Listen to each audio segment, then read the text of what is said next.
What's up, everybody? Sick. I'm not kidding. Sumter got to our house maybe 90 seconds ago. Yeah, my bad. And we are recording already. That's crazy. I mean, I would say I'm efficient, but man, there's nothing efficient about me. I was like, 2 hours to Birmingham. Like, I've done this drive so many times. And then it was like, there's 45 minutes and I haven't gotten on I-20. Yep. It's like, Atlanta traffic in the middle of the day. Like, that's fine. No. Yeah, why would anybody want to live in Atlanta? I would never live in Atlanta. I love living in Atlanta. Before we get into a why do you live in Atlanta segment, Okay. let's give Sumter space and time to introduce himself. Who are you? What do you do? Why are you here? Why are you here? Okay, my name is Sumter. What do I do? I guess my main gig right now is I tour manage a band called Happy Landing. Very sick. Yeah. And I have met Steven maybe 4 times. I've met Myers maybe 5 times. Yep. And I DM'd Myers and I said, I'll Venmo you $12 if I could be on the podcast. And I said, I love it so much. I said, this is not a enterprise. This is a nonprofit. This is not forecast. One day, instead of $12 Venmo, one day we'll just let you tour manage us whenever we go on the road with word of mouth. Dude, got while you. I'm on the road would be crazy. Oh my gosh, That'd be so that'd fun. be so sick. We bring out at least like 3 people in every city that we For went sure. Yeah, as long as they're in the southeast. Yeah. I know like David Dobrik used to tour his podcast. Dude, podcast Did he tours really? are like a huge thing now. Oh, really? Like so many people tour their podcast. Oh my It's gosh. crazy. I can't wait for Talk To It to show up in Atlanta. Yep. It's going to happen. How did Like- I know that was coming? It's a thing. What do you think made her want to do a podcast? I know that she has one. Hilarious name. I'm not even gonna lie. Do you think that it was just like somebody came up with that name and they're like, yeah, we got to do this? My theory is that as soon as she blew up, she got some sort of management, Yeah. and they're just like gonna take her for all she's worth, basically. Like Just wring it dry. T-shirts, Oh, hats. absolutely. I mean, that's already a thing, but just like any way that they can capitalize on her, 6 seconds of fame, they're gonna do it. Dude, I was at Definitely. like a 4th of July parade. I frequent parades if they're 4th of July themed. And there was like a whole float like 2 weeks after this thing blew up and it was like Hawk Tuah themed. I'm like, there's kids here. It makes That's me wonder. insane. It makes me wonder if it's like real or if it was one of those. Like, you ever watch the new Will Ferrell Christmas movie? It's called Spirited.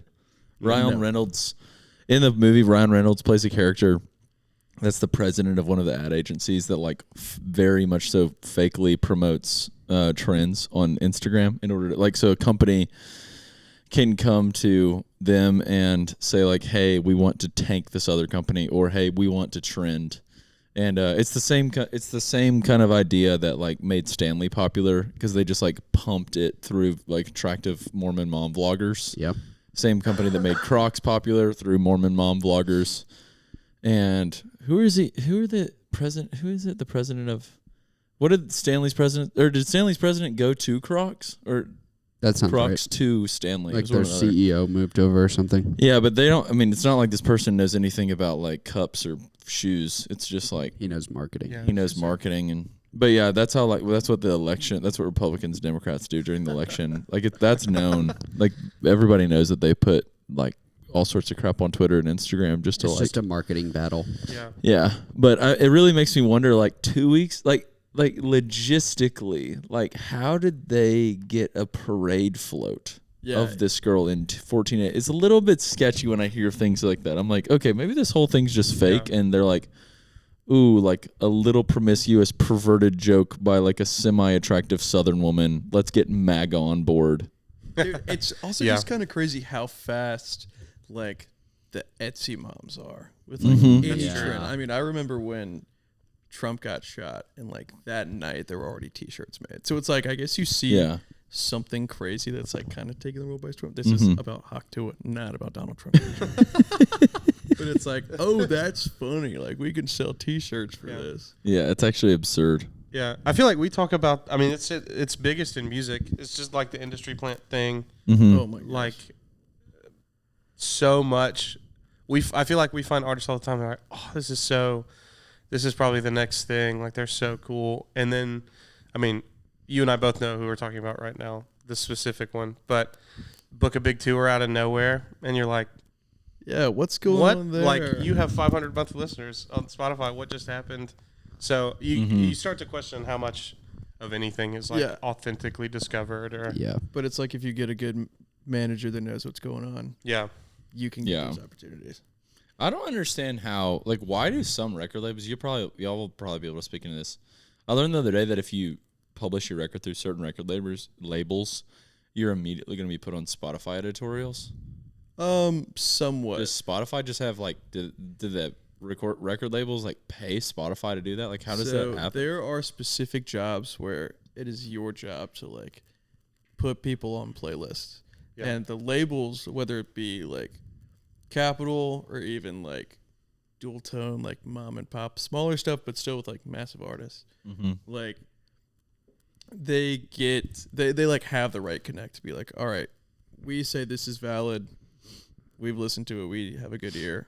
Other people will like this. So it is like pretty immediate, but also like Zion could go through the right publicist or something and get on a good. I mean, like, playlist. It's just like, I feel like it's just cutting out the middleman. Like where we are right now, we'd probably have to go through like 5 or 6 people to get to the person that would actually be able to make that happen. And we're having to get approval of each of those people. Whereas like if you're going through a label, it's like, they know the exact person to go to, and they're already reputable because that's the whole thing. There's a label behind them. When you say that there's people and it's their job to put people on playlists, do you mean quite literally they work at Spotify and they place the playlists? Somewhat. So there are definitely the relationships of like from a label, kind of like what I said, like from the label, hey, let me talk to my playlist person. Okay. And I don't know if that's like their full-time job, but they're definitely the person that's like, we're going to put them on the playlist. There's like Rap Caviar and like big playlists like that have like 18 million saves or something. Yeah. And that's curated by Spotify. But there are also like independent music playlist creators. Yes.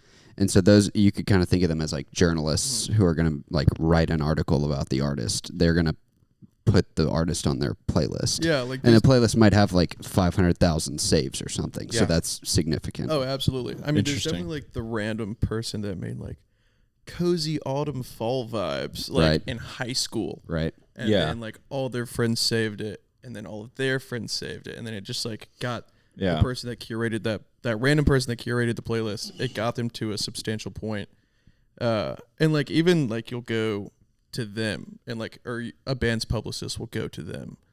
So it's not all just like Fresh Finds folk or like Rap Caviar. Yeah. But there are also like the grassroots playlist, you could say. Yeah. And I feel like also Spotify, like the people that work in playlisting at Spotify are definitely trying to make the Spotify curated playlists look more like, oh, a person made this, so it's more like, I feel like people trust, I mean, it's the whole like anti-corporate thing. People are going to trust it. They just like, want authenticity. Yeah.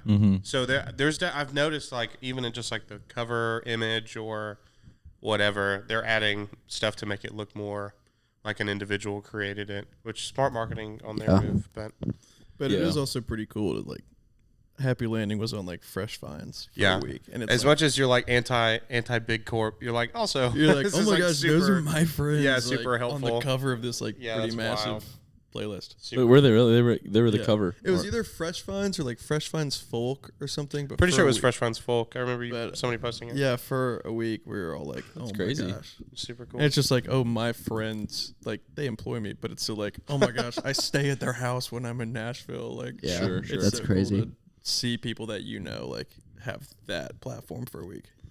Yeah, one day Zion will be on Rap Caviar and we'll be saying the same. Can't wait. Sheesh. I thought he did it before you were in the band. He was on Rap Caviar before John joined. Yeah, that's right. That's right. Yeah.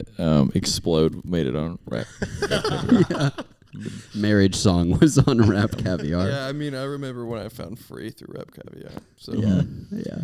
I remember being at work one day, and Zion was working there, and this was when nobody knew who he was. I think he had maybe if you take out his coworkers, I think he had maybe 0 friends in Birmingham at this point in his life.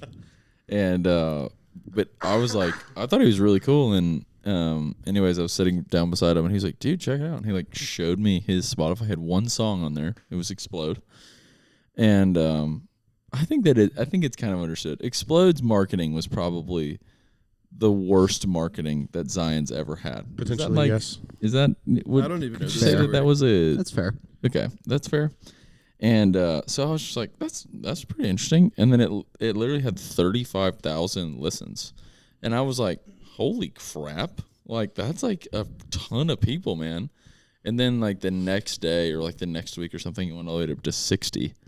And it was because he got put on one of those playlists. Otherwise, it's like, how else do people find you if it's not through one of those editorial playlists? It's funny. I've actually gotten ads for these playlists before. Oh, no way. On Instagram. So on like my stories, the story ads that pop up, I've actually listened to one of the playlists. It was like a deep house playlist.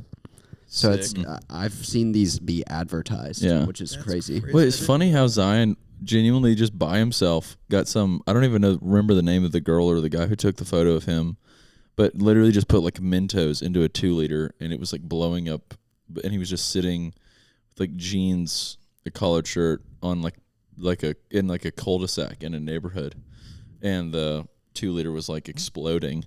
That was the album cover. So it's just like his most, like out of Super, all like, of his juvenile marketing, just super lazy in comparison to what he has done, and put so much work and effort into it. And he's been put on like playlists since.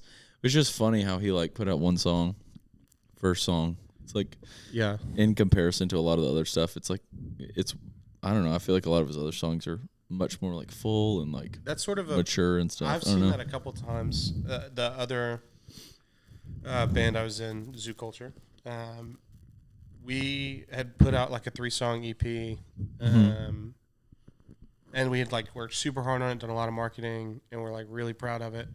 It didn't do great. It like sort of flopped, honestly. One song did okay, one of the 3, but and then we recorded this song called Sundress, and it was just like literally more of a joke than anything else. It was we kept calling it like a character song. The lyrics were super silly. We did no marketing for it. We just dropped it. And then, funny enough, Jake did a video for it. He was like 14 probably, and like John edited a video for it, and it like did super well. It's probably Spotify. Because you were in a dress. Maybe so. We all wore dresses for sundresses. Actually, that's funny. Yeah. Oh, that's actually we went up to awesome. Sybil Temple in Vestavia. Oh yeah, danced around in sundresses. It was a lot of fun. Good. But John, you're here because you're best friends with Sumter, right? Yes, that's correct. Yeah, we're friends. We're not brothers. We introduced Sumter, and then John was just sitting here, and he's not on all the time.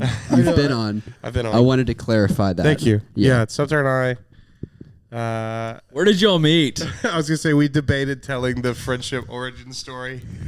We met at. We both went to Highlands College, but then we. Go HC, go Highlands College Pastors. That's not our mascot. What is the mascot? I don't remember. Probably the pastors. ministers. Pastors, yeah. That's the just preachers. The Highlands College preachers. I'm going like fire. I think it is. The lambs. Or flame or something. The I think lambs. like Liberty is flames. Yeah. SCU also maybe flames. And then HC is fire. As Highland College students, do you think that that's what people compare y'all to? What? SCU and Liberty? Okay, well, my degree is through SCU. Mine. Really? We took classes, like, we were an extension site of SCU at Highlands College. Oh, wow. What is SCU? Southeastern University. It's the Liberty of Orlando, Florida. Everybody always thinks, because I go to Southeastern Seminary, which is literally like a 200-year-old school. Yeah. And Southeastern University, it might be 200 years but old, but if I had to bet, I'd bet it was like maybe 25 years old. Like it's really young, very hipster, like Christian college in Orlando. And I've always like it really, because a lot of people that know what Southeastern is are people from Florida. And I'm like, you know that I'm not talking about Southeastern University, right? And they're like, oh, really? Like there's another one? I'm like, yes. You're like, I go to Southeastern Seminary. They're like, oh, go Flame. Yeah, and it's so confusing because there is a seminary at Southeastern University too. It's called the Seminary at Southeastern instead of Southeastern Seminary. So It is very confusing. Man, to people the are Orlando really folks. creative at coming up with new names for things. Yeah. I mean, I transferred out of Covenant College in Chattanooga into Highlands College, and when I told people that, they were like, "Oh, like you're not that far. Like Georgia Highlands is not that far." I'm like, "No, I'm moving to Birmingham," and it's just, I mean, there's Highlands everything. Yeah. That's true. Highlands literally is like the name of like quite literally everything. And why did they call the like Church of the Highlands? Probably like I want to say like Highland Park is like, I mean, it's part of Birmingham, but it has nothing to do with it. Yeah, like they planted in Mount Brook High School. Yeah. I thought it was. And Mount Brook isn't the highest land. No. Quite literally. I don't know. I wish I knew the answer to that. Look, I just paid them to give me a degree. Like, Do we want to make this a Highlands College? No, episode? Oh, please, absolutely no. not. I I was would going to love to segue into the fact that when I graduated, I immediately started going to Redeemer. Oh wow. Okay, Shout tell out us, Redeemer. Tell Let's us go. how you met. Yeah. So we both went to Highlands College, but then I worked at a place called JH Ranch. It's a guest ranch out in California. Wow, JH Ranch. Shout out. Yeah. And John was just going to work out there. And I was like, oh, like, I've heard you ask about me because I like heavy music, and I guess you like heavy music. We had a mutual friend. Is there a big? Sorry, but I'm curious. Is there a big like crossover between Highlands College and JH? No. I would say I was always that's- the one guy that did it. Yeah, Okay. but the year that I went out, there was probably 6 or 7.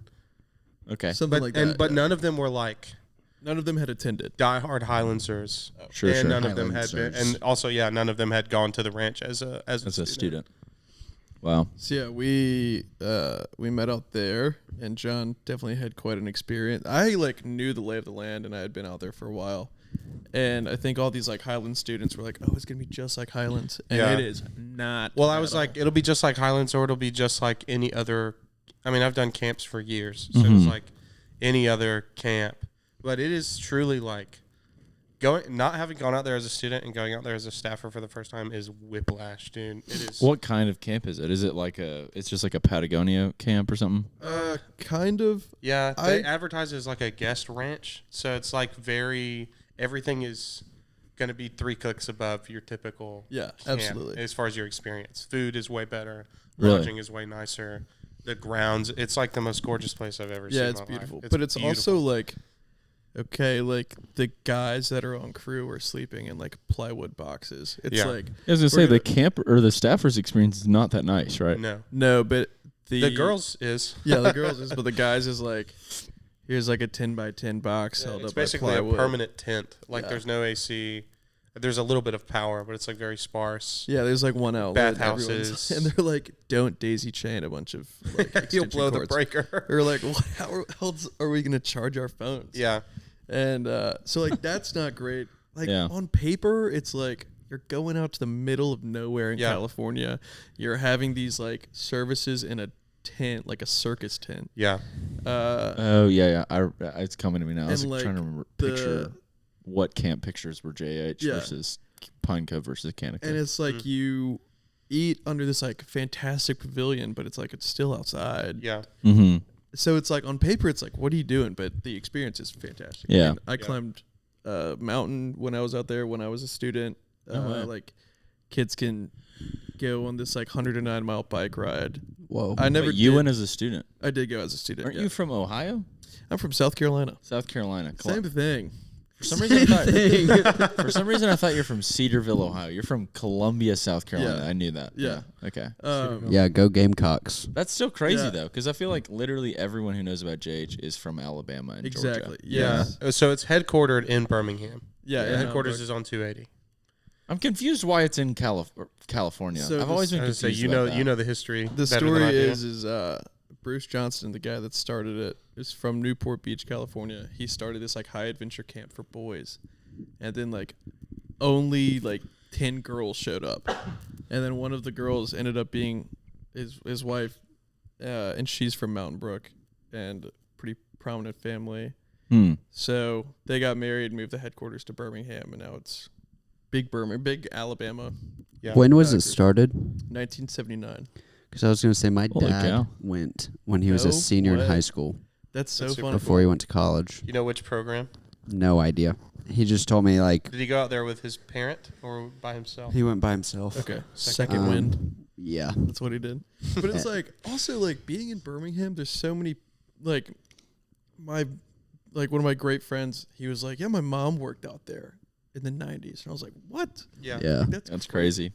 But I grew up big in Young Life, so I was like, oh, Young Life Camp is the best. Like, but it is like $1 million property, like tens of millions of dollars, like crazy great property. If you could quantify how good a camp is, I mean, yeah, top tier. how much it costs is a good way. Yeah, to let's quantify bring it Exactly. back. It's Bring like- it back to the mighty dollar. Exactly. I mean, that's really what you're going for. It's all about the It's not money. the experience. No. It's just like, look, I did this thing. Look, I spent Look, this man. much money and did this. Money talks. Exactly. Money don't sleep.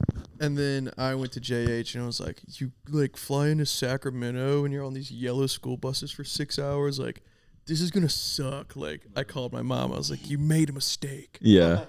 And then I went another year and then I was on staff for 4 years and then I worked for them for a little bit. Holy So, cow. Yeah. I didn't know Yeah, that. Sumter's a lifetime JH'er. You know who Patrick Hardcore. Slay is? No. For people there call him Percy. He worked with A-Rob Yes. on the dish, or Clark Dish Smith in the Pit. Dish Pit. Yes. Do you know him? I do. We I just had pretty lunch crazy with him. Yeah.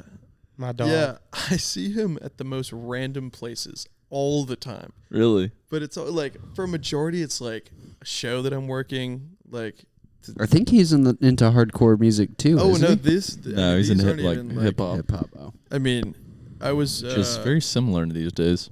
I was with another band that I kind of work with called the Stews, and he was at that Good show band. in Avondale. Those are my boys. I love them so much. But we played at Avondale, and he was there. I was with a band called Supper Club at Saturn, and he was there. And then I was at with another band called the Vagabonds in Tuscaloosa, and he was there. And yeah, What the heck? Yeah, small world. Speaking of talking about music on our podcast, today I was at my parents' house babysitting my nephew Oliver. Shout out Oliver, Shout cute out little, Oliver. cute little 1.5-year-old kid. And out I was there, Gardner and also. my mom. Yeah, this is gonna definitely just show my privilege here. But my mom, every single week, Jessica comes and cleans her house, and Jessica's been coming forever. Jessica's my age. She's a homie. I've gotten I don't know, we're like friends. We talk when we see each other. And I went downstairs because Oliver had gotten this. I'm telling way too much details right now. But he had gotten, my brother slammed his golf club, broke it in half one time. And half of the golf club is Oliver's favorite toy. But it's like a piece of metal that was bent in half. So it's sharp as frick. Yeah. And Oliver just loves freaking whacking you with that stuff and whacking everything with it. So he kept cutting me and every piece of furniture around today. So anyways, I took it from him and I went downstairs and it was just me and Jessica in the basement. She was like, hey, I was cleaning your dad's office the other day and what's your friend's name that works there? And I was like, Myers. And she was like, yeah, I was cleaning his desk and his laptop came on and he was editing a podcast. Do y'all have a podcast? That's so funny. And I was like, yeah.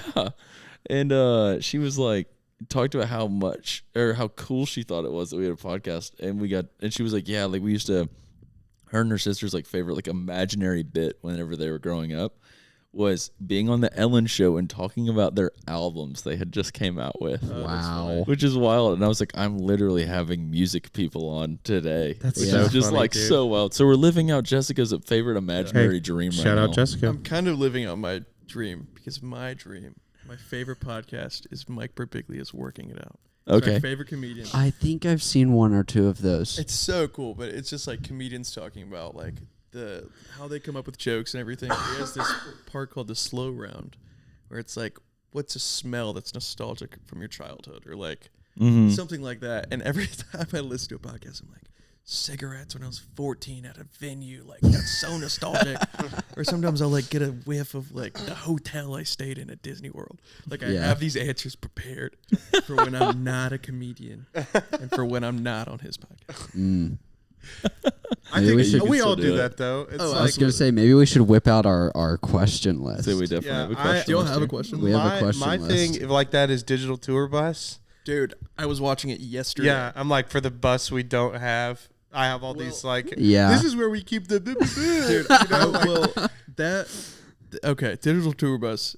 This is just all over the place. But it's this YouTube channel that like they give tours of like whether it be a bus or like a bandwagon, which is like a step below that still has bunks and everything, or like a van, whether it be like converted and like someone built bunks out of like. Dude, yeah, just I want to do wood. DTB on that thing I just did in Texas. Dude, that would be gnarly. Oh my! But like gosh. that, like watching that when I was like 15 and realizing what a tour manager is, like that's when it propelled me into like I have to do this. Like, didn't 21 Pilots do one of those? Because that was probably the first one I ever saw, and that took me on a tangent of watching a bunch of those. Cool. Dude, yeah, it's funny to watch these like hardcore bands that are just starting out, and they just have the gnarliest van. Yeah, it's insane. Or like they'll buy a mini bus, and like put bunk beds in it. Yeah, dude, that is not safe. But like circling back. The Stews, who were like my best friends, they had a digital tour bus when they were in Chicago. No way. Year. Yeah. And I was like, dude, I'd do anything to meet that guy. Yeah. Like, tell him that he changed my life. Yeah. But Happy Landing, so the guy's out of Chicago. Happy Landing is playing in Chicago. And I'm like, please, dude, email me. Yeah. Please, yeah. I just want to meet. I want to shake your hand. Yeah. But yeah, I was watching Flip Turns yesterday because I was like, how did they do it? Because they're on a bus now and they're like kind of homies. And it's just so cool to see like where a band starts and then like now they're on a bus. That's crazy. I got a question for you. Okay. You ready for this? Uh-oh. All right. How would you describe seeing or like eyesight to an alien with no eyes in the world that they came from has nothing to do with sight? How would I describe what? Eyesight, like seeing, vision. I thought you were going to say like seeing vision. Something. Okay. Vision. Just in general. So, oh my gosh, it's crazy. I got this from a book that I read, and I forgot what book it's called both times I've mentioned it on the podcast. I just don't even know if it's possible, truly. The closest thing I could do is be like, you know how you can touch something? Like that is a... You don't run into it with eyesight. You're able to know not to walk that way. Yeah. I think that's like the closest thing I could. Is there an answer to this? No. Okay, well, good, because that was a stupid answer. But it's also like that's super fair though. That would be like a very bare minimum thing. It's like, oh wow, you wouldn't have to run into anything anymore. Yeah, I bet it's like you know how you feel the shape of things, and like you'd have to figure out how they move around. Yeah. But it'd be like, imagine if you could do that without doing whatever you do, like echolocation or something. Sure, yeah. But a friend of mine in high school was blind, and I was like, "Can you like, what do you dream? Like, what is that like?" He's like, "There's nothing. Like, I've never seen anything, so I don't know how to process what sight it. Like, it is truly just a paralysis of sight, obviously, but it's." He's never seen anything, so he doesn't know what it's like. Yeah, I saw a video the other day, and it's like, this is a dumb thing that you should know, but then you hear it for the first time, you're like, oh, okay. Like, people that are blind don't see darkness. Yeah. It's just nothing. Like, there is no reception of anything visual. And I always just assume, like, oh, it's just dark all the time. They don't know what colors are either, so they don't even know how to explain it. No. So I really do wonder what kind of. I wonder if they all see the same color. I don't know.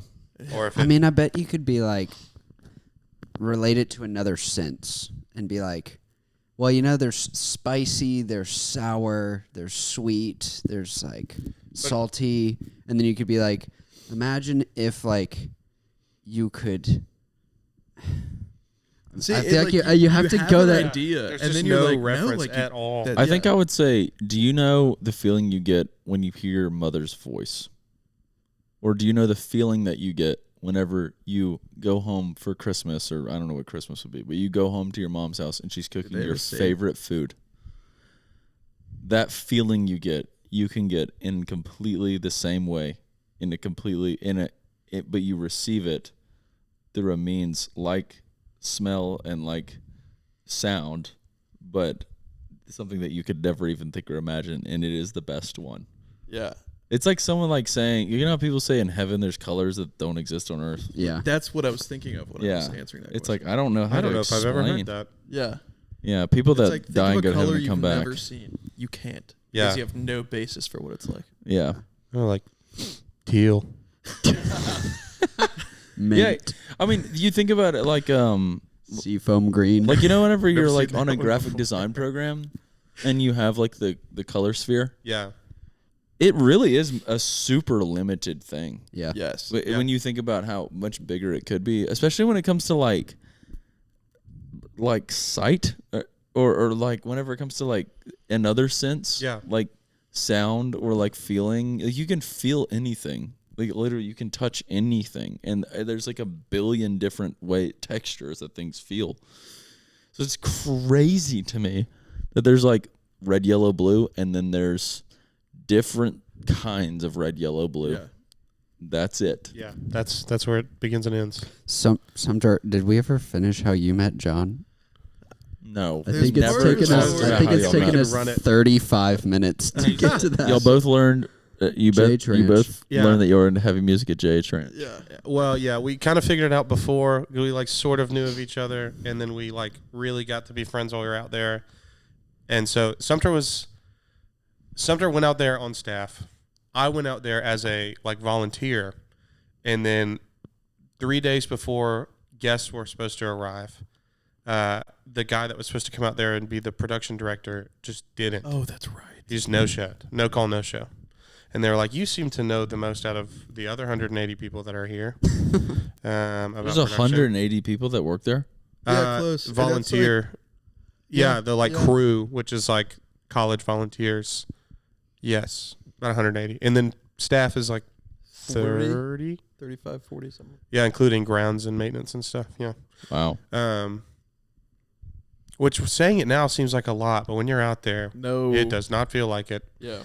It feels like you are by yourself, basically. But yeah, so it's like 3 days before, they're like, you seem to have some experience. Will you do it? We'll pay you X amount of money and you'll be seasonal staff. And I was like, sure, let's do that. And then I was in a house. I got upgraded to a house on property that year instead of Upgrade. a chicken coop. I know, I did it. Instead of a chicken coop. Yeah, I was in one of the chicken coops. And then tough. John living. would just sleep on the couch in the living room all the time. Yeah, I would like go. So our other friend, John Acker, he went out there as the worship leader. For 2 weeks. Yeah, there's a whole story there. But he was out there for the whole summer, and so y'all both lived in that house. We both lived in that house, and sometimes John Acker would sleep fully clothed. He did. He had a habit of sleeping in his I like just had to jeans and mention that. boots That's in the bed. It's kind of crazy. wild. That's crazy. Shout out, John. I have many photos of him just like on the couch. Dude. But like covers on him. No. Shoes No- on. Shoes on. No Like, blanket. so more like end of the story. By the end of the summer, I ended up moving into that house because one of the other people, there was like 8 people that lived in there. One of the other people left with like a month left in the summer, and I was like, I'm moving in. So went up there, and then ended up sharing a room with John, and he slept on the bed, no sheets, fully clothed, almost every night. He was gnarly. He had a pile of laundry. Who knows if it was dirty or clean Yeah. on the corner of the bed. And it would just Sorry, John. I Yeah. love you, but it's just so funny. Did none of y'all ever ask, like, yeah, man, No, why we do you did. do that? We did. He's like, a I don't know. no. He's a robot. He just has to recharge. Yeah. He's just like zzz, I'm not gonna lie. a rose. If I was tired enough to be sleeping in boots, that would be some good sleep. I mean, I get it, but it was. But if every it was night. like, it was like once or twice throughout like a 3-month span. That's one thing of like I get it. I'm that But tired. every night, Hey, every well, maybe not. single- Yeah. 5 out of 7 on like Yes. days, for maybe 6 out of 7, honestly. Dude, that was a crazy house. There was one time we were cooking pizzas I do this. at like 11:30 at night because we had we are in the middle of nowhere. Yeah, no Like- cell reception. No, Like, it is crazy. Yeah. So the fact that I could like cook a pizza, like we drive an hour to a Walmart, like we could cook pizzas. Yeah, we can buy DiGiorno. But one night, there were like full-time staff that lived with us, adult people, Yeah, not college students. and one time John was making a pizza at 11:30 at night, and the like rack fell. No, I was trying to get it. So we didn't. There's no like yes. utensils really, and so you do the thing where you flatten the box, and then Yeah. I'm trying to like drag the pizza out onto the box, and somewhere between the rack and the box, it kind of dipped, and so the pizza hits the, whatever you call that, The heating. the heating Oh, element. did it the catch part on that fire? glows orange. It didn't catch on fire. No, it didn't. Fire alarm but went off. Fire alarm, no. It was smoking real bad. And this guy we lived with named Chris, who is like in his mid to late 30s, is just like fully an adult man. He's like the financial guy. So he's just working a like regular job. It just happens to be at a ranch in California. Comes out and he's like, "What are you doing? I'm trying to sleep." He was like, didn't yell bed like at night. that, but it was. It like felt like that. Very stern. He's like, "Guys, what are you doing?" It was like when your mom's like, "I'm not mad at you. I'm just disappointed." Yeah, exactly It was like like that. that. Yeah. And I was like, "I'm going to bed." I don't even remember if I got the pizza out of the oven so it didn't catch on fire, but I don't even know if I ate any of it. I think I just like kind of threw it away. Went to bed. Dude, yeah, there were some weird times in that house. Sometimes there's this other guy named Jacob that lived with us, not his brother, Not my brother. and he proposed to his now wife that summer, and he got Shout the out. ring. Yeah, dude, Hit pretty the Nope. Wrong one. There it is. And he got a ring, and we were like, "Oh, okay." He was like, "How much are you supposed to spend on a ring?" And we were like, "Oh, like a couple $1,000s." He's like, "Oh, I spent $600 on this ring," and it was like a very weird looking ring. It was very much like costume jewelry vibes. He asked beforehand. He was like, that's how right. much was I spend on a ring? I was like, $1,500, $2,000. It's, if you whatever. Yeah. And he's like, oh, okay. And then he's like, I got this for $600. And I was like, And we were like, "Cool," oh, but man. they're happy, and I think they're still in love. Hopefully. There, I haven't talked to him in a while. But there was another time, around 2 p.m. I was at the house, and he drove up on his golf cart. He drank 2 Budweisers and then went back to work. And Like- that's just my. he was at the house for all of 10 minutes probably. Just came home, pounded some beers, and then went back to work. He was the IT guy. That was his job. That's so funny. Yeah, dude. Fun times out at the James Anyway, you're not Ranch. supposed to drink at JH unless you're on staff, and he was on staff. So, make the most of it, I guess. But then after, Go ahead. after JH, John, and I moved to Irondale. Oh, there you go. So Yeah, we live like 3 streets over from where you guys live. No, farther than that. Oh, yeah. Over the- Over the hill. Yeah. and I Dang, loved it. that's getting eerily close to Mountain Brook right there. Dude, Okay. oh my Funny gosh. you mentioned that. Mountain Brook was our backyard. Yeah, it literally was like Like, straight up. So, the houses behind us were Mountain Brook. John Acker was not super stoked that we were living in Irondale, so he would always tell people that we lived in Mountain Brook. That is Steven. No. Steven No, told people no. that he lived No, I in- did not. He said he lived in Mountain Brook. No, I did not. Get it right. Where did I say I lived? East Mountain Brook? No, I said I lived in Birmingham. I said I lived in Okay. Birmingham, which was factually true. yeah, fair Sure, enough. sure. Yeah, we definitely. I was like, John would tell people that, and in my head, I'm like, one person could come to our house and look at it for 1 second and be like, "Yep, this is not Mount Brook." You know? Dude, you'd pull into our neighborhood and be like, they don't live in Mountain Brook. 'Cause we live pretty deep in.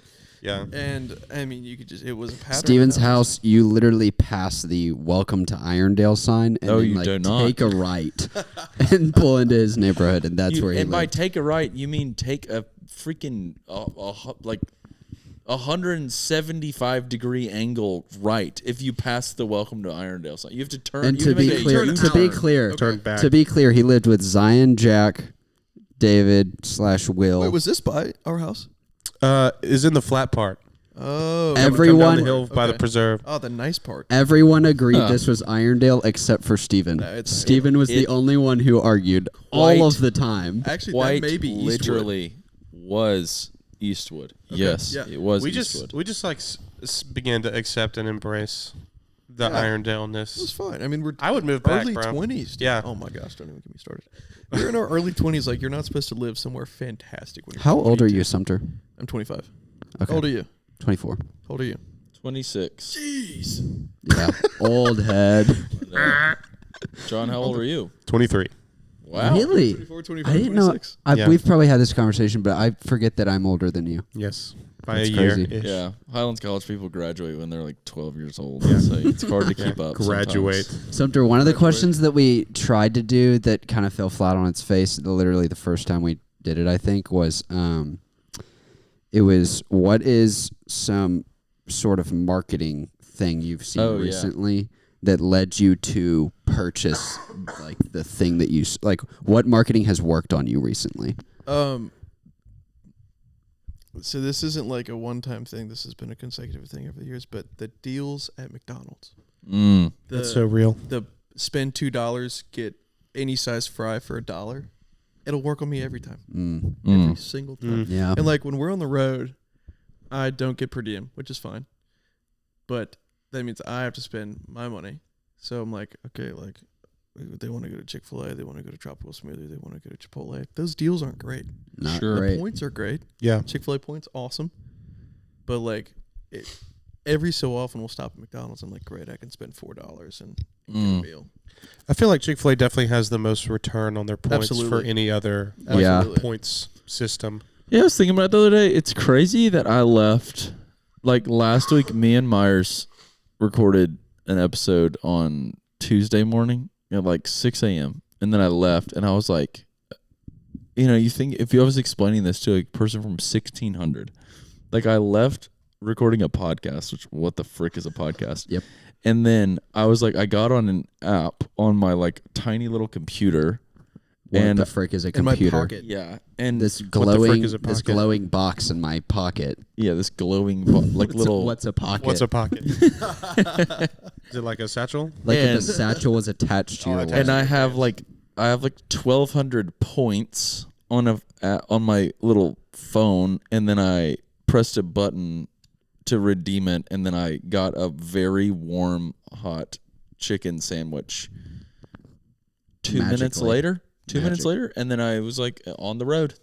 Yeah. So I was like, In I your car. wanted something, didn't pay for Yeah, it. in a paid with chariot a that made moves up, itself. yeah, on a big horse. In That's an enclosed chariot that moves itself. Yeah, in a big old horse that a lot of people will like judge you for what horse you drive because it's worth like this much and it's this shape and it has Especially this the like shape. pattern of letters on the front instead of these other patterns of letters And on sometimes the front. it's the amount of doors you have. Like if you have 2 doors on a smaller, Which a door is like you can get off on the left side or the right side. but it's like if you have 2 doors on half a car with an empty platform, then you're like, okay, they're poor. But you're rich if it's very low to the ground. Yes. If it's small and impractical, like you can't use it for very many reasons, Then then And you then have You're more loaded. money. Yeah. There's other Definitely a types of brookie. cars where think about it. It's like if your house had 4 wheels and you drove and it's called a Tahoe. Yeah. Oh, Yeah, man. that'd be like a Black Mirror episode. Yeah, I got another one. John, let's do you on this. New York City storefront. This is another one of our segments that we had way Great. back in the day that I personally love, okay? Yep. So if you were to be given, are you familiar with New York at all before? I've been once. It's a city. It's Okay, big. It's a pretty big city. I've been once. It was on a school-sponsored trip, so we didn't get to do any of Which school? the one I went to. Yeah, what's it called? Tabernacle? Tabernacle, Or, okay, yeah. cool. Oh, is that Just like a wondering. big school? No, I wouldn't. Based on averages, I wouldn't quantify it You as a played big school. you look like you play football. Did you play football there? I did play football. How there. many people were on the field at a time? Enough. on both sides? Yeah. 16 total. That doesn't seem right. Wait, the math. Where's the math? Am I doing my math wrong? Yeah, they had too few players on the field penalties every play Everybody until the time knows just ran out. That NFL is not 8-man football because it's way too hard. Okay, it's way too hard for NFL players. So All right, so let's just you can go with this as much as you want then. okay, But if you had a New York City storefront, you had unlimited money. Like think of like whatever your ideal salary is, you would get this if you ran this shop. So okay, great. money's not a problem. It's just a passion thing. So what would it be in New York? What would it look like? What would the storefront look like, quite literally? And then what would you be doing inside? I wish I was. This is one of those like. I wish I'd been in New York like one more time. Maybe a little more familiar. Yeah. Honestly, my biggest reference for New York is one of our friends and former roommates. His parents live in like Fide-Eye. Like, Wow. they're originally from where? Albany. Yeah. Hmm. But they live downtown. What is Fide-Eye? Financial district. I've never heard somebody call it that. I only It's call the it that. southernmost part of Manhattan. Yeah, it's one of the. Yeah, I only call it that because that's what Levi called it, which is our friend that's from there. Hey. So probably, Hey. I'm trying to think of the places I went that I was like, oh, this is sick. Could I answer for him? Answer location wise, yeah. Oh, I was just gonna say it's just gonna be a store where you can sleep in until 11 a.m. Good one. That's funny. Who was late to the podcast today? Not me. No, I actually was late, but earlier than you. So. Yeah, let's just say music boys don't really value timing. Yeah, It is my entire job to be on time, and I was gonna say so Sumter bad is about like- today. If your He entire is like a if career on time person. tour managers are, if that's actually just, I have never been to a concert that started on time, and I've been to like really? thousands of concerts. I want to get back to that. All right, I'm gonna try to speed run this. But I do want to get back to that. Okay. If there's an equivalent to like Avondale Crestwood in New York, I know that's like polar opposite cities, but just like East Village. Brooklyn. I'm just gonna add that East Village. Okay, is where great. I wanna be. I think I like a very like. I don't like the super sterile storefront thing, but I also don't like a lot of clutter. Like you go to some of these like vintage shops, and it's just like Whoa, kind of a too much mess. stuff's going And on. it's just like, You're like, just because you found a Jeff Gordon pop-up thing doesn't mean you it have to needs put to it in be there. in Yeah. your store. Exactly. Or yeah. So probably, music related. I love like music gear, production gear. What is the company that's like, is it called Buy or Borrow? Will Russell. Yeah. Will Russell's. Shout out Will Russell. Used to work there. Something like that, but Second time we've mentioned that on our podcast. Buy or borrow. Yeah. similar to Buy or There's Borrow. corporate Buy or sponsor. Borrow, but it's all like boutique stuff. Yeah.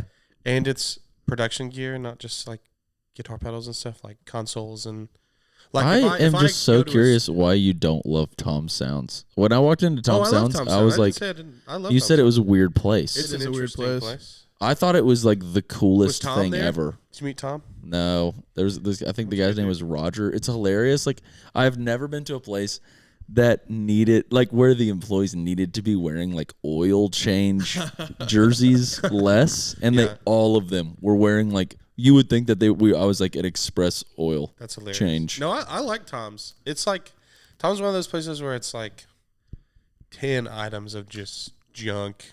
Like might as well just throw it away, and then one like.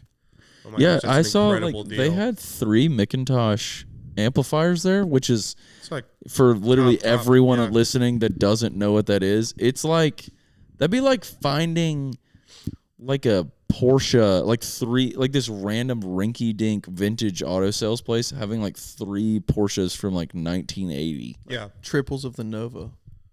Triples of the Nova. That's a. I think you should leave reference in. Oh, my bad. Anyway. I don't really want to be around anymore. Oh man. But no, it was super cool. Tom's is cool. Because for me, like I can't freaking. Also, Macintosh amplifiers are like they had them there, and it was one was $995, one was $1,295, and one was $1,395, which I are feel pretty like good that's- deals yeah, for I was gonna that. say, I feel like that's a relatively good But price. I'm never gonna own that. Yeah.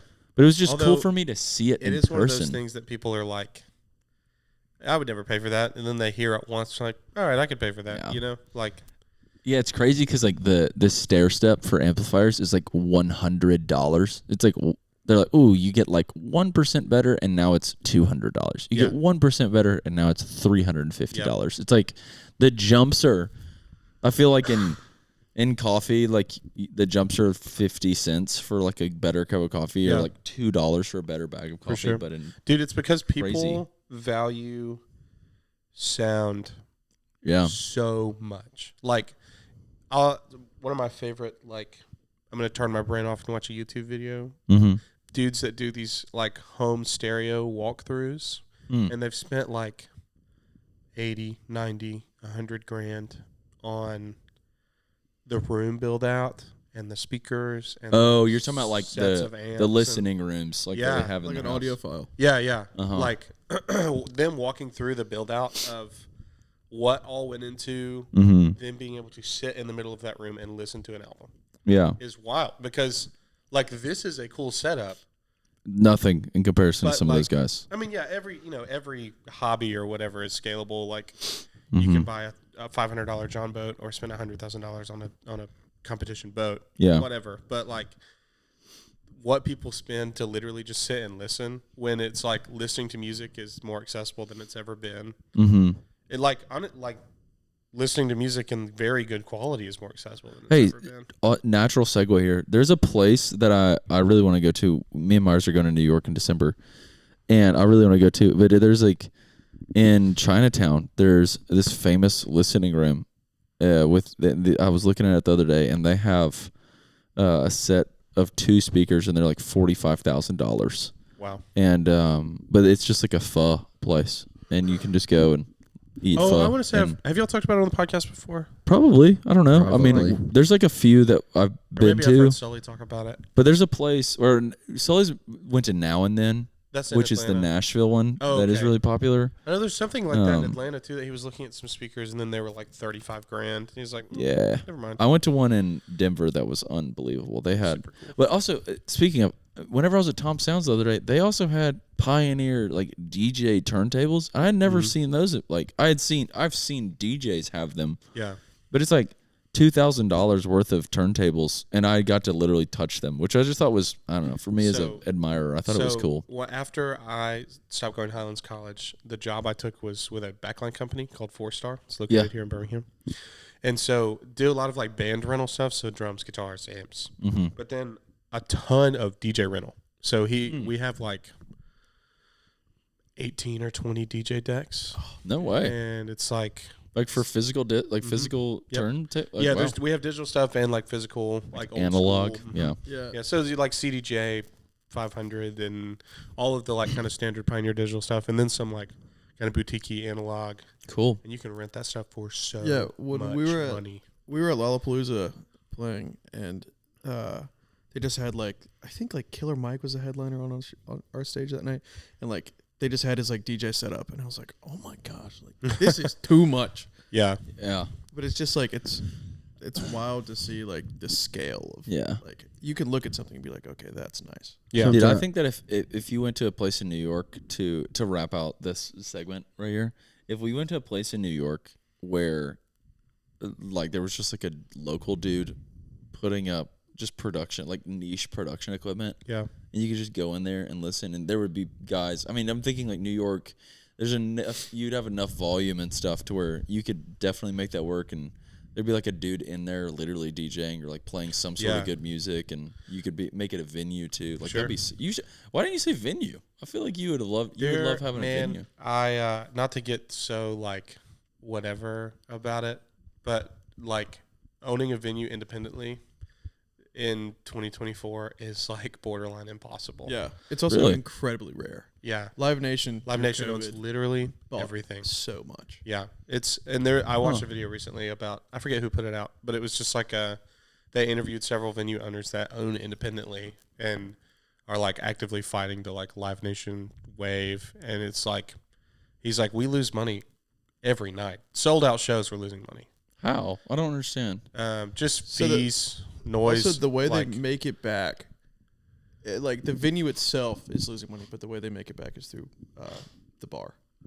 Yeah, like, that's how they can stay afloat. Yeah, and that's why like what is costing them? Where is their money going to?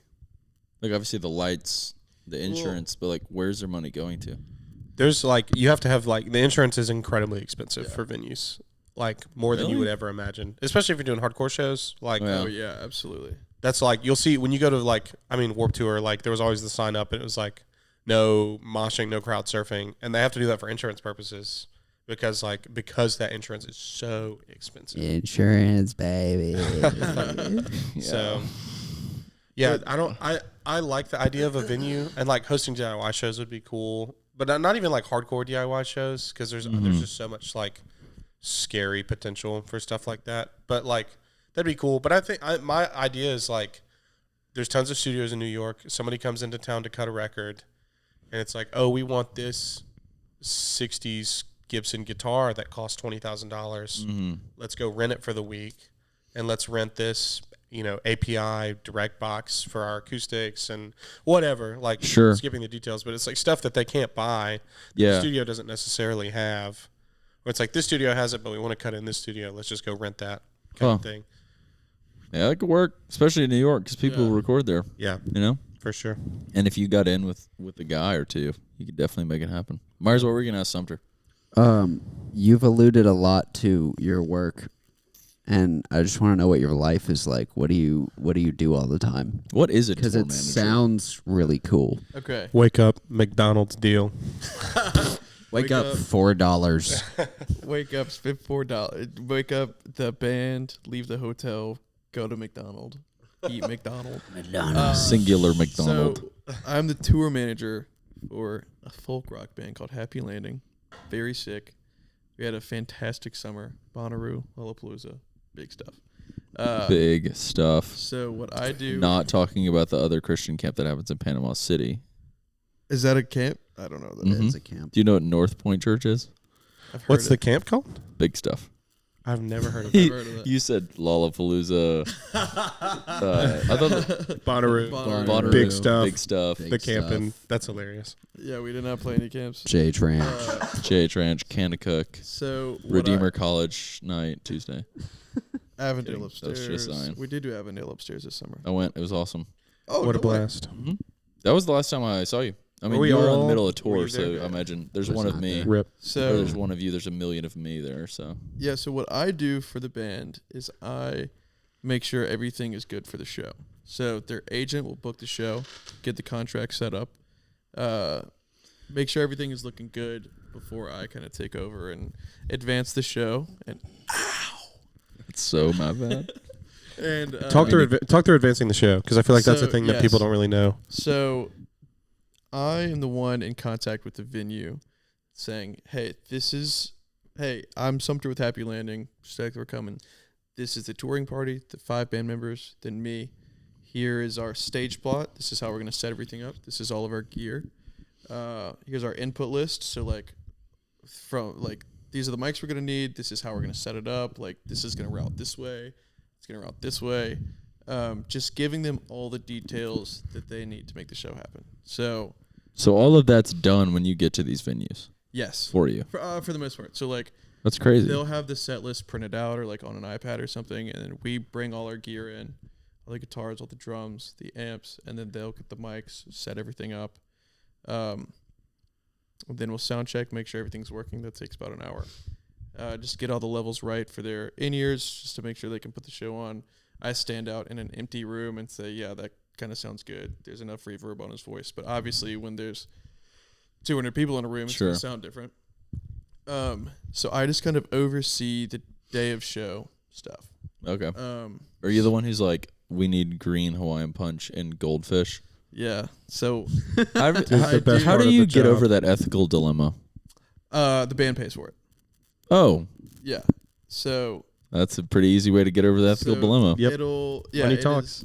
So you can either get the rider or you can get a buyout. So normally a rider budget is like $100 to $150, 200, 250 depending on the size. So I'll throw out $150. So like our rider is like goldfish, like a bottle of tequila, some beers, a case of water, RX bars, throat coat.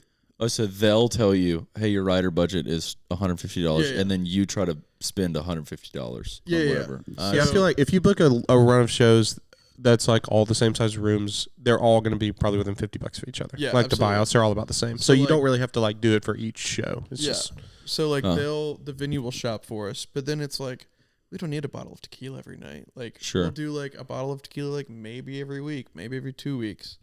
But it's just like snacks to have on hand, and then like once you're 2 weeks into a run, like your snack bag in the van is top tier. Oh, it's amazing. Sure. But yeah, so the band is paying for that. Or if they don't want to shop, then they'll just give me $150 and I'll put that in the cash box for merch. Sick. So yeah, and then I just make sure that the band is taken care of, that I know where they are if they go get dinner, and I coordinate with the opening band. Like for this run, it's Arts Fishing Club, great dudes, love those guys. And I'm like, all right, you get 40 minutes. This is when you need to get here to load in. It's normally during our sound check. this is when you get to sound check, and the doors are at this time. Now, you mentioned shows don't start on time. Yeah. Sometimes that does happen. But it's for a reason of like, okay, we have to push doors back because the load-in took too long, or the sound guy doesn't know what he's doing, and he's doing his job wrong. Which happens more often than you would think. No, I think it actually happens the exact same amount, which is what I think, and that is every concert that's ever happened in the history of concert. Hey, I'm the sound guy sometimes. If you're going to like Iron City, it's kind of shocking if it's not on time. Iron City's probably an exception to the rule. Iron City is like dialed in. Yeah, I feel like that's for sure. Absolutely, but it's like Saturn be starting late. yes, it's like, oh, we'll push doors back, or like we'll push start time back. It's like, okay, opening act's supposed to go on at 8. Mm-hmm. There's 40 people in here. Like, let's push it back a little bit, sure, so they can play to a good sized group. Mm-hmm. So it's just like catering to the opening act sometimes, or it's just like, okay, they got 30. It's mostly catering to the opening act. Why do you think it's like 40 minutes late sometimes? I don't And know. it's- Give me an crazy. example of Gladys, when you came, went on They started 40 minutes late. Gladys is different. I was gonna say that's not a band, so they have no. Yeah. They just and it's also not a planned set. They could go and do it at any point, so they kind of have no excuse. I would say.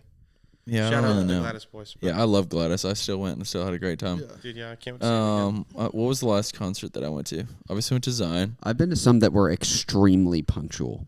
Like I Like think where? I tried to make sure. Like I went to 1975 in the freaking State Farm Arena. Probably was. but- Bahamas. That guy. It's just him, and it was Saturday. Wait, really? He's a one-man band? Mm-hmm. Me and Austin went, and he went out literally at like, if it started at 8, he was like on stage at 7:59 tuning his guitar, and he was like, "Hi everyone." Yeah, I do try to make sure it's like, Yeah. if it's not 9:15, it's 9:16. Like at the latest. You want to know the funniest one that I have? Okay, so I went to Hangout Fest. This is year? rapper time. Seriously. What year was this? 2017 summer. Oh, okay, Let's go. Oh, And I'm trying to Chance think the Rapper was the Yep. headliner. Also, Frank Ocean was supposed to be the headliner. They were not. So then Phoenix played, which made a lot of people sad, but it made me Wow. the happiest boy Yeah, on that's earth insane. because No way. Phoenix's drummer is maybe the best drummer to ever play Yes. drums. Yes. Wow, that's a bold take, but I don't No, necessarily no, disagree. I agree. Yeah, Devin and I will talk about it. Yeah. I mean, it's It was incredibly funny to me creative. because like Coin at that point was very small. They had just came out with their Tombstone album. Okay, yeah. I forgot what it's called, but the one that has talked too much on it. Yes, Okay. yeah.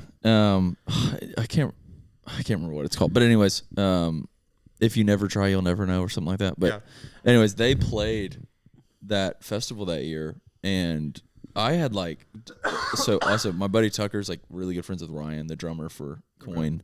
I've always known that Ryan's like idol in drumming is, I can't remember his name. What's the Thomas something to. Yeah. Yeah, that sounds right, but I don't remember. But like specifically. Devin from Flip Turn has the same. He's Yeah. like, yeah. But the It's guy's pretty- like he's a, like drummer's drummer kind of yeah, thing. he's a freak, and he's super old too. All the Phoenix guys are. Yeah. Also, if you don't know, if anyone listening doesn't know what Phoenix is, they were like 2009 to 2014. They were like the most popular indie band. Yeah. Them Yeah. and Two Door Cinema Club. Yeah. Were like up there in the early indie days. But anyways, they were playing, and I like looked up to the left, and I just saw all the Coin guys standing up there, just like having the time of my life, That's like so cool. side stage, because they did, like obviously wanted to come see, and they played like at 11 a.m. that morning, so they That's crazy. stayed. I can't believe yeah. that they were still that little in 17. Oh, I can. I mean, they we had saw them play just Iron came out. City I mean, they 21. played. Have you been to the Hangout Festival? No, I've been to the Hangout. Okay, but not they the played festival. Coin played the literal Hangout like stage. inside the fence. Yeah, like where they have shows like all the time. That's And crazy. That's they- not a very they big stage. filled up that area. Yeah, but But- that's what, like 700 people? Yeah. 1,000 maybe, yeah. If Yeah. that. Yeah, very small. But I mean, That's wild. I mean, they still play like Iron City when. No, they're playing. doing Avondale. Avondale. I Yeah, want to they're go to doing that. They're- Hey, you got a plug for that? No, Will Russell has a plug for that. For Coin, Yeah, you got a plug for that one? another tour manager. I was gonna say I do. If you want to, if anybody wants to get us some Oh, yeah, plugs you for have a that, that'd better be plug. sick. Yeah, I did a weekend with Coin. Oh. Guitar teching. You want to go? Potentially. Okay. I'll feel out if that connection is gonna like deliver. It'll be John. 3 I can weeks? talk to John. It's in November. I really like their new album. I can though. talk to Gail. Like potentially. really like their new album. Oh, It's very good. Anyways, so what I was talking about was Hangout Fest. So we really just got derailed there for like a long time. But so Hangout Fest the next day, Chance the Rapper, like this was 3 months after Coloring Book came out. So he was the most popular person on earth. Like he was the Taylor headliner? Swift. Yeah. He was Taylor Swift of that day. Well, actually I take that back. Right after Chance the Rapper, Mumford and Sons went on the other side, which is pretty crazy. But My first love. As a honestly, band. Mumford and Sons just got that like god status whenever they started. Yeah. I don't really know how that happened. I'd love to watch a documentary about that. I don't like why is Mumford and Sons so like why are Mumford and Sons Lumineers like divine status musicians? I don't know the answer, but anyways. So I think quick answer. I think Americans have an infatuation with British artists, and I think that like started in the '60s, and I don't think it'll ever go away. Yeah, that's fair. So, anyways, we get their doors, like, well, I guess it's not doors, gates at like 11 a.m. or 10 a.m. whenever it was. Yeah. Me and my girlfriend at the time, Peyton, and we like go inside and we literally camp at the front. We went to the Chance the Rapper stage thinking we were going to be like one of 50 people that were going to do it. No, like literally like 3,000 people. Yeah. Holy. We were cow. like in this huge crowd of people. But the thing was, DJ Snake, who had just done like stuff with Bieber that year, and then that he was supposed to. No, sorry. This is the order. Lil Yachty was supposed to go on at 2, and then DJ Snake was supposed to go on at 4, and then Chance was supposed to go on at 6 or something. We got there at like 11 a.m. Jeez. And some other person played before then. I can't remember who it was. You said you were at the barrier.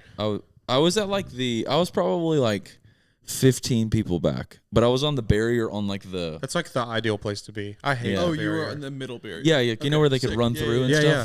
So I was at so that sick. barrier, and I was like stoked, whatever. And then around 2:00, everybody's getting super restless, and gosh, people kept passing out. It was so hot, and they would crowd surf like these like limp bodies over to the hydration tent, which was really weird. And then people would pee. Like they had.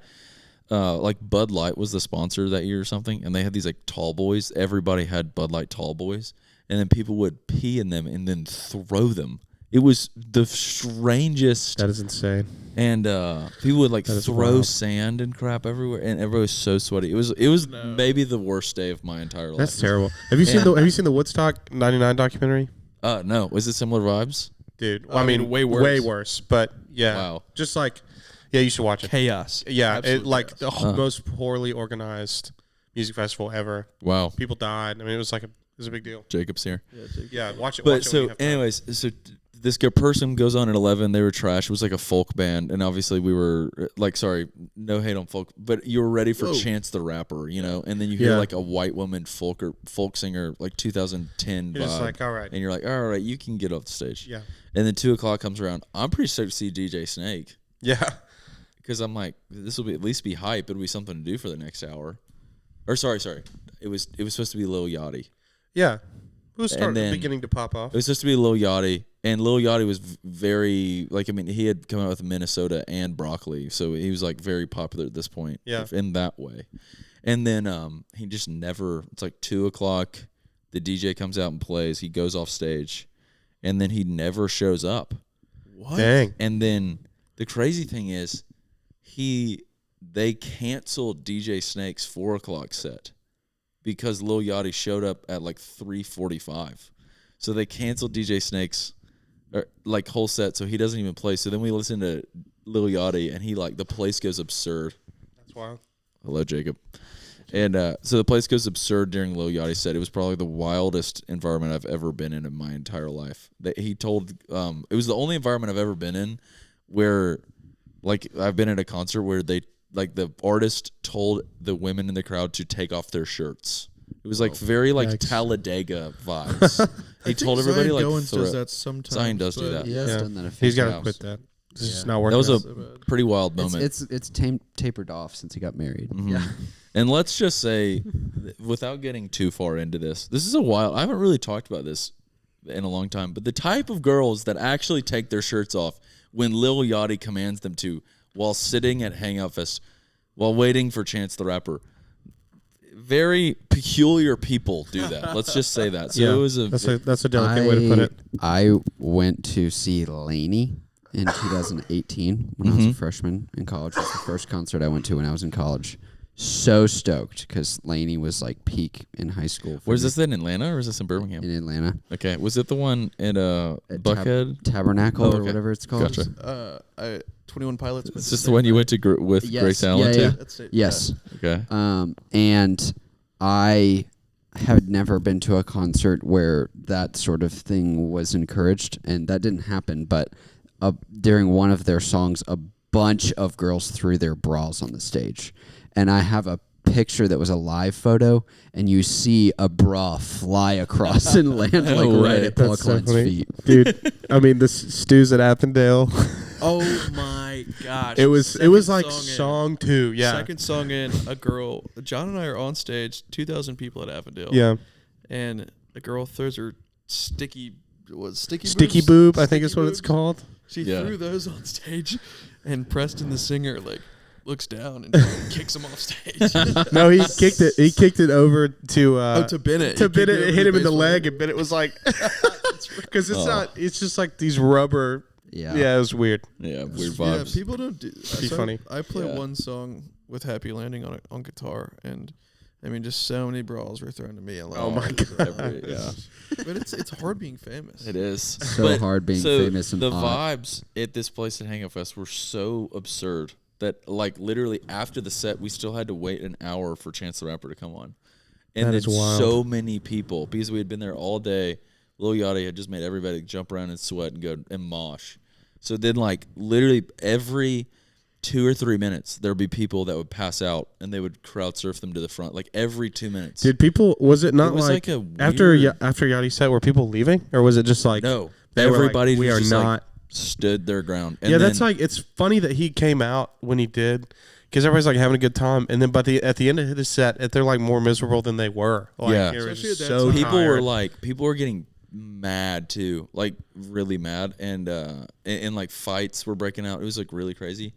And then Chance the Rapper came out, and then like 3 songs into Chance the Rapper, people were going like absurd because of just like the absolute chaos of the day. And then the girl that I was dating that was with Peyton, she passed out, so then we left. Dude.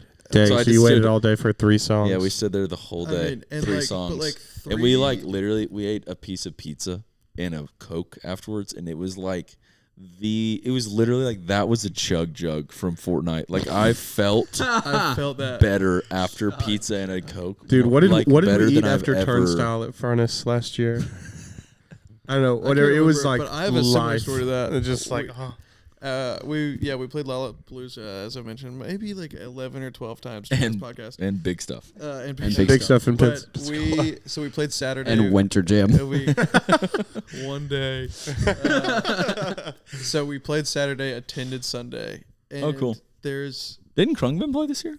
Krungman played Bonnaroo this year. And that's I also just saw Krungman in Atlanta. Oh. Okay, real quick. Krungman, so sick.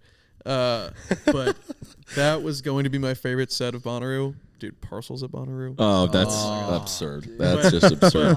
Okay, so back to Lollapalooza. Blink-182 played, and I had been drinking. It was an open bar. And I was like, oh my gosh, I'm so hungry. And Lollapalooza is in the middle of downtown Chicago. Yeah. And at this point, all of like the food trucks had closed, like all the food vendors, they all closed. And Andrew, the fiddle player for Happy Landing, walked up. I was like, dude, I can't wait to get back to the house. I'm so hungry. And he was like, I have this hot dog. Oh. And I was like, oh my gosh, you are saving my life right now. So yeah, that was the closest thing hot dog. You were like, yeah. Dude, the other day I was speaking of Krungman. I gotta tell you this. This is definitely a video that like you would watch on YouTube. Okay. It's a guy who talks about guitar the way that like Sully talks about guitar. He's like, oh yeah, then he went from the 1 to the 3 to the 5, and then the F major, and like it's like you're talking in Alien right now. Yeah, just like way over everybody's heads. But this guy was like, I've been getting so many requests for this one band, Krangben. So we got to do a Krangben video. And for the whole video, he pronounced Krungben, Krangben. That sucks. He's like this nerdy guitar guy who's amazing at guitar. That's so funny. It was so funny. And then everybody in the comments is just ruining him. Yeah, it's Krungbin. John, do you even like Krungbin?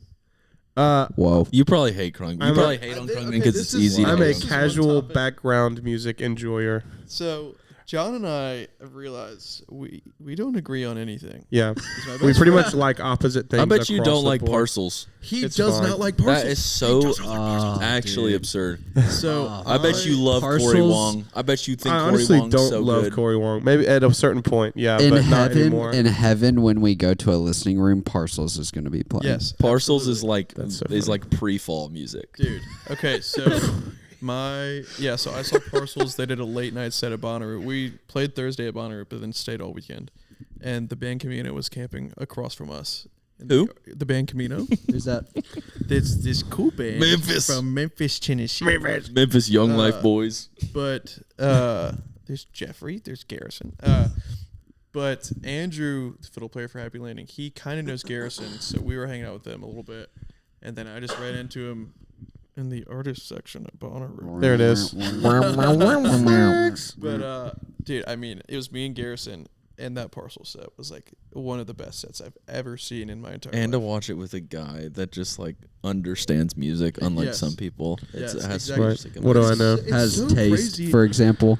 that John and I are such good friends, and it took us a long time to realize Yeah, that we don't agree on. There are seldom things that we. You agree wanna on. you know something crazy that'll probably make you appreciate Krungbin a little bit more. Sure. It's okay. There's let a me lady in clarify. it. It's not that I don't appreciate Krungbin or Parcels. They make good music, like objectively. It's just background for me.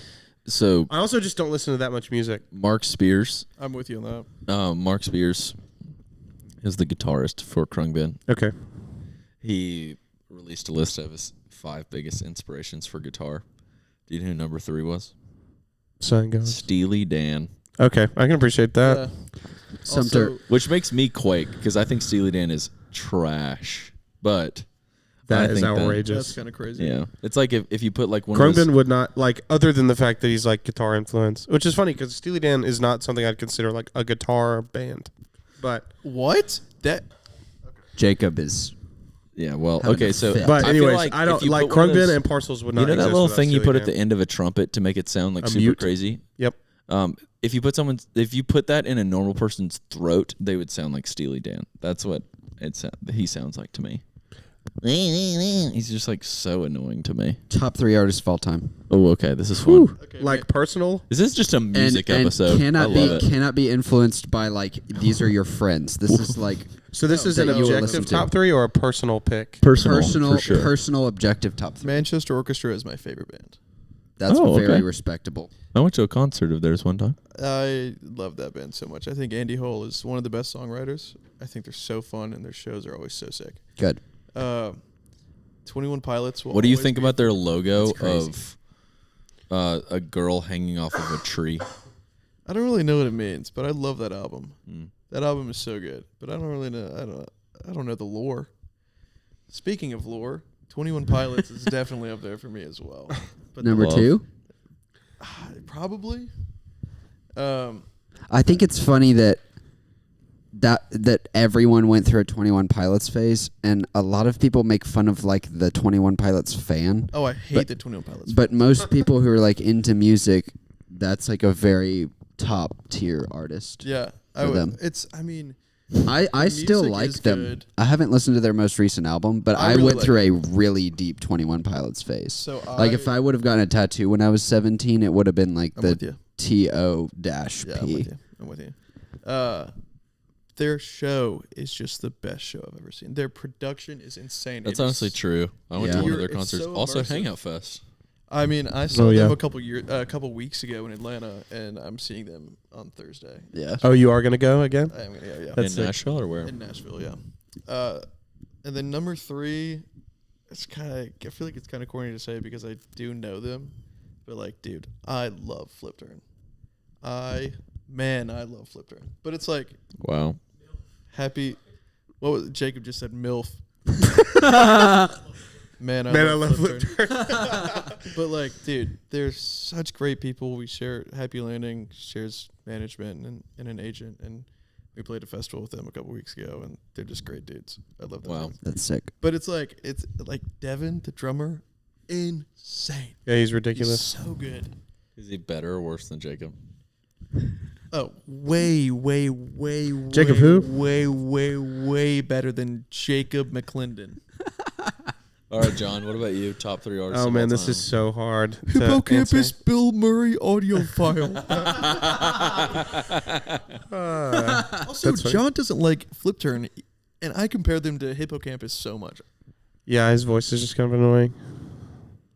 August, honey. Yeah. That's mine. I That's also- actually pretty good. No, Actually, you know what? Really I'm just bitter because Zoo Culture and Flip Turn started at the same time, and they were like, "Oh, we'd love to play shows with you guys," and we were like, "Oh my gosh, that'd be so fun." Is that what you hate Moon Taxi? And too? then, no, that's a different thing. Moon Taxi, they just fell off. But Dude, Moon Taxi played Iron City the other night. I saw that. I drove by and saw it on the market. My girlfriend in high school loved Moon Taxi. the Stews opened for Moon Taxi last year, and I'd see him for them in Moon Taxi. Didn't A they, bunch of weird guys. like hate it? Yes. They like have a bad time. I'm telling you, man, nothing good comes out of Vestavia Hills. Ain't that the truth? Tough. So was I right about your 3 bands? No. Man, Mumford it's hard. It's somewhere in the top 3. This is in no particular order, top 3, I would have to say, because I don't even know like where I'd land on that. Love Mumford and Sons. It was my first non-Winter Jam concert. My parents. TFK Cutlass. Yeah. Reliant K. Yeah. My Wait, parents. is this number 1 or number 3? It's somewhere in there. You got to It's- rank them. I don't even know, man. You can give us the top 3 and then try and rank them, Yeah. if that's All easier. right, I'm gonna say Mumford and Sons is 2. Who is 3? As far as like most listened to, Switchfoot has got to be 3. Oh man, Wow. I love them. They're like that's still one I of the think- concerts I've never seen that I must Oh, see dude, before I you die. have to. John You and have I to. just saw them in Atlanta for like a small show. Dude, yeah, In hell. at the Masquerade. no way. Masquerade. Dude, they Yeah. did like a pre-show for Shaky Knees, and it's like a 500 cap room. It was a freaking blast. It was so One of much my fun. most recent must-see checkoffs was Anne Berlin. Oh man, they're I awesome. saw them at Dude. Hell When was that? a year ago. Oh, wow. I wonder if it was with Maddie or with Steven. Probably with Maddie. With Maddie. Was it a redhead singing? Oh no, Steven was singing. Steven was singing. Yeah. Oh, that's awesome, dude. That means you saw one of the last ones with Yeah. Steven. So Yeah. that's Yeah. good for you. It was huge. It was like their going away tour. I think Furnace yeah. Fest last year was the last show they played with Steven before I Maddie wanna say started. that's- I wanna Those say- guys own a coffee shop in Tampa called King State. That's one of the coolest cafes I've ever been They to own in my King life. State? Yes. I've been there. I didn't know that. Yeah. Yeah, it's the guitarist. I didn't know Something that. like that. That's super There's cool. 2 of them. I don't know. It The, might be the Um, guitarist two and the brothers, drummer. right? There's brothers. I have just seen Anne Berlin one time, and I just Okay. remember him running and sliding across the All right, stage. so who's number 1? It's Deftones.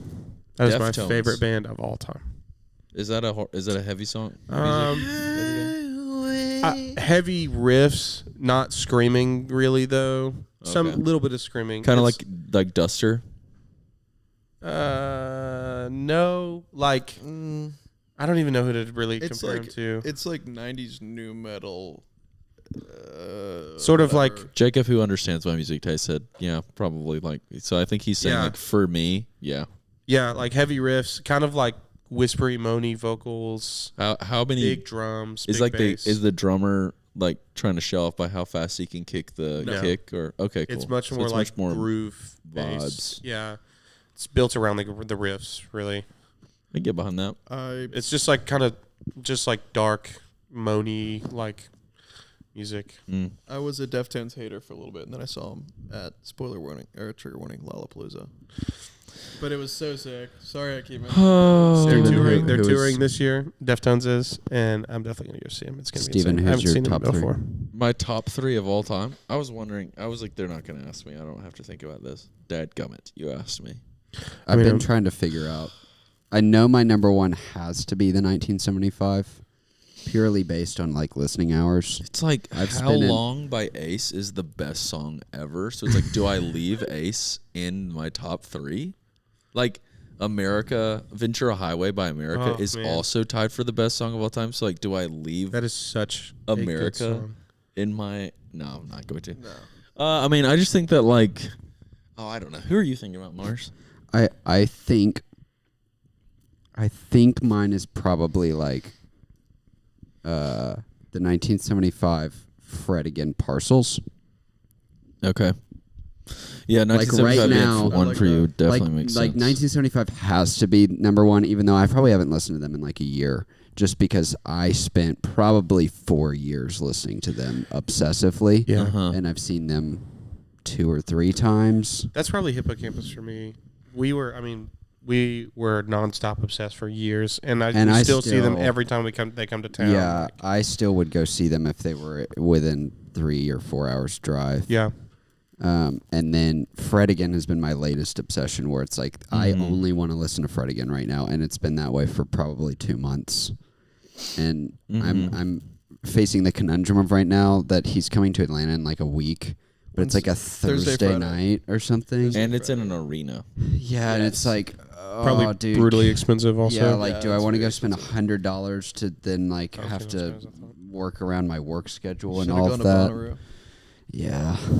So I can't figure out if I want to do that. And then Parcels is like, I will always like Parcels for the rest of my life. Yeah. I mean, I literally flew to Denver to see Krung Ben at Red Rocks, so Yeah. Krung Ben definitely has to That is be wild. number You one didn't for see me. him in Atlanta like this weekend? No, I saw him at Red Rocks. I know that, but Atlanta's right there. Yeah, It's normally 2 hours or 2 hours and 45 minutes if you're me. but the thing is that the sets they were doing in Atlanta, how long was the set? Hour 40? Hour 30? Yeah, hour 40. Yeah, it was like a 3-hour concert at Red That's Rocks, so it's like, Did they have an opener? Probably not. yeah, dude, the Peter Cat Recording Company, which Okay. is they do some crazy crap. They're Indian guys that do like really fun stuff with their music. They play like sax, trumpet, in this like super Sick. cool explorative way. But anyways, they opened and it was actually super fun. That's dope. But I mean, that show. I just feel like I also just don't got money like that to like just Sure, like yeah. travel, like follow a band around. And it's not like my tickets for Red Rocks were pretty steep, so No, I I got was like, I'm cool with this just being my Did thing. you see so. Parcels at Red Rocks? No, dude. That's one of my dream Dude, concerts Caleb and ever. Abby feel so dumb. They their friends Emily and Austin went. Like, Caleb and Abby are my friends that live in Golden, like in the town that Red Rocks is. And their friends Emily and Austin came in. They're like begging them to go, and they were like, we'll think we'll go. Like, I don't really know if I like Parcels that much. And then Caleb, and now their Red Rocks show is on YouTube. You can watch the whole I thing. streamed it live, yeah. And he watched it like the next week, and he was like, I am such an idiot. Moron. But I don't know. They I probably feel have like so many of those opportunities though, because they live there. yeah. There's probably so many people who are like, you have to go see. I think for me, I'm gonna go historically. I have loved John Denver since the second I listened to him. I think that he scratches. Like, I think I'm gonna say him, and I could say John Callantrey. I could say Bill Evans. I could say Louis Armstrong. I could say Etta James. There's like a million Patsy Cline. There's a million like old '60s people.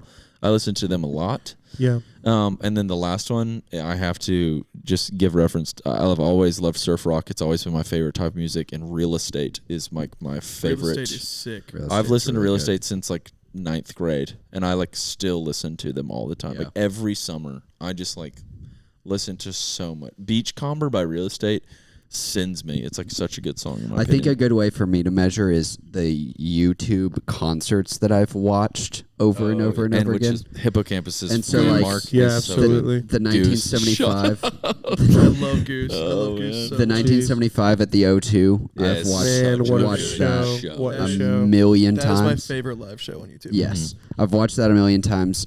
Fred Again's Boiler Room set and the rooftop set. I've watched both of those dozens of times at this point. And then Parcels, that one that they did in the studio. What was that one? Oh, like the house. It looked like a house. Volume 1 is the name of the Yeah, album. I don't remember what it's volume called. 1 in like Berlin studio, something or another. I've watched that set also Yeah. like a dozen times. So, I'd love to make an honorable mention for my list. Please do. There's a band called Hum that I have been Yes. listening to for probably a year, not a super long time, but I'm convinced that they don't have a bad song. Wow. It's the best like, grunge band from the yeah, it's a grunge band. They put out two records and an EP in the 90s, Yeah. and Grunge bands in the 90s were all amazing. So right, put out two records and then had like 20 years of gap and then they put a record out in 2021. Whoa. And it's equally as good as the stuff they did in the 90s, even though they're like in their late 40s now. That's and crazy. then 6 months after they put out that record, their drummer passed away, which is super unfortunate. Holy cow! That's a great way to end the pod. You know. Super sad, but all of their music is just And like that's a wrap. incredible. What's the band that's super good that Spotify like always pumps and they passed away, I think on their first tour. Oh, Hers, yes. Rest in Marcel peace. is their song, or there's like a song called Yeah. Marcel's their song. But yeah, hers would genuinely be like Parcel's level famous, I think, right now. Oh, easily. They if not passed more. away. Yeah, I mean, and they were on their first ever tour, Head On Collision. They are Crazy. super famous now, even Yeah. post. And they've gotten on every single time, like ever since Reels has come around. I feel like their songs have been like TikTok songs and stuff. Dude, yeah, they're live at Pace Studios. That guy's so into it. Yeah, The guy on I bass. love it. Oh man. Yeah, and now So I get sad. to go on the road Yeah. for 5 weeks and worry about. Wow. Hey, well, with you, I'm sure Happy Landing is safe. So. That's right. Hey, Sumter, it's been amazing having you on. Thank you so That much. was Been really going fun. This an was a hour good and a time. half, and yeah, I mean, it's really fun. This what could have been a Highlands College episode so naturally turned Thank into God a we Thank didn't God. go Oh, that way. no, music I'll be episode. Thank back. God. You'll be back. I'll be late. I would We'll do actually the Highlands College pod. love to sit down. Who was that girl? Who were We're those probably the girls two from Highlands worst people College to that we talk hung out to. with. Sydney and Morgan. Sydney Morgan was her name. I think it was Morgan. Maddie. Maddie. Sydney and Maddie. Yeah, there's this girl. Last names? Sydney. We barely remember the first name, bro. Maddie. is Maddie like a was into tall girl. horses. Yeah, Maddie she went Moat. to- Oh, Maddie Yes, Moat. Maddie Moat. Dude, And Maddie She was at Moat's awesome. JH with us. Sydney Yeah. was like besties with her for a little Sydney, while. yes. And she they had another worked friend for named college. Abby. They had another friend named I would Abby. love. Maddie still works. Sydney still works there. Yeah. Sydney does work there. What does Maddie do now? You have any idea? She, I think she works at She, farm. like, got works with horses. engaged or She is something. engaged. Yeah, Yeah. Carrot. I was gonna say we could have all of y'all on with like Meredith Bedingfield and No. also Laura Breland, No. and just have people that are pro and anti. Oh, actually, yes. That would be the really Great fun. Highlands debate. Yeah. Dude, that would be so we'll be funny. moderators. I Like, bet we'd get some serious traction with that. yeah. Anyways, yeah, well, guys, Blacklisted. be on the edge of your seat. Stay tuned. Thanks so much for listening. We love you, Sumter. We love you, Mr. Tur. Mr. Sumter. Tur. Thank you so Sumter. much for having me here. Bye, audience. Welcome to the secret segment. Psych, We're going to talk about audience. the secret things that you have to do. All right, this is what we're going to talk about in the secret segment. We'll wait. Give us one good part about living in Atlanta that trumps the bad. We're going to be here a while. There's so much to do. There's always an option to do something. Like for me, I love going to shows. I knew it was going to be music. There's I like knew he was going to 6 say there's shows. Okay, if I live closer to my family. I could go to the varsity. Hey, don't. Dude, Talk about the don't hate on the I varsity, hate bro. the varsity. I love varsity. If you hate the varsity, you should move to Birmingham. I love immediately. watching the Atlanta Braves. Oh, actually, Dude, going to Braves games does go You're like, so dude, let's hard. go to a show. I'll be there in 3 hours. okay. That's what it's like to live in Okay, Atlanta. actually- oh, let's go to a Braves game. I'll be there in 3 Hey, do you want to go to hours. dinner? Sure. Yeah. 2 hours from now? Got it. Oh, you want to go to dinner? Yeah, let me get reservations 3 months from now. Hey, okay. Valid. Yeah, shut up, Sumter. Yeah. All right, well, it's been fun. We just like crap on Atlanta. No, man. I do love going to Braves games. That may be one of my favorite parts. If it's like a Wednesday in April, is that you get 2 other buddies, 3 of y'all go in. Tickets like $15. Somebody buys 3 tickets. Somebody pays for parking. Somebody pays for the first round of beers. And it's There it is. so And the person easy. who pays for the first round of beers gets wildly ripped off. Yeah, no kidding. They are so That's for expensive. sure. They got to be like $10 a piece. They're more than that. Yeah, it's They're like 14. it's about, Are you serious? Yeah. Dude, that's like one of my favorite parts about the Falcons games is food in the Ben Stadium is so cheap. It's very cheap. The food, if you know where you're going in Truist, it's also cheap. That's so true. Oh, If really? you go Yes. with a group, you can get the. Let's sound like a real fat guy for a second. You can get the The fried helmet. funnel cake, corn dogs. Yeah. If you get the chicken tenders in the baseball helmet, you get like For 4 people, it breaks down to like $4 a person. Yeah. You get like Oh, a full. sick. You just gotta know how to do it. Yeah. And I think that's the whole thing with life is there's always loopholes. That's facts. Whoa, Facts. okay. Philosophical. On I that, we're gonna. That Highlands ending on College that. I kid, man. love ending on that. That's the way life is. There's always loopholes. You just gotta find them. I love